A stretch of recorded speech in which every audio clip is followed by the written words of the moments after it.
equals does your device need fixing? We offer a free diagnosis.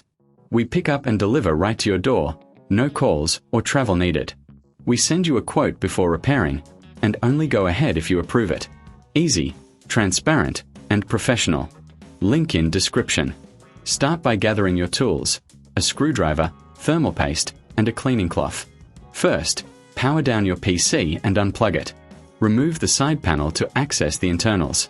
Take a moment to visually inspect the components for dust buildup. Use the cleaning cloth to gently wipe away any dirt.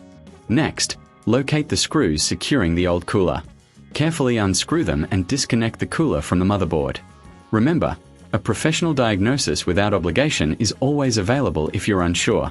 Now, apply a small amount of thermal paste to the CPU. This ensures optimal heat transfer. Position your new tower cooler over the CPU and secure it with the screws. Make sure it's centered properly. Once secured, reconnect any cables that were unplugged. Before closing the case, double-check all connections. If you need assistance, remember we offer pickup and delivery at your home. No calls, no travel, just convenience. Finally, power on your PC and monitor the temperatures. If everything looks good, you're all set. Get a quote before repair if you need further help. Does your device need fixing? We offer a free diagnosis. We pick up and deliver right to your door, no calls or travel needed. We send you a quote before repairing, and only go ahead if you approve it. Easy, transparent, and professional. Link in description.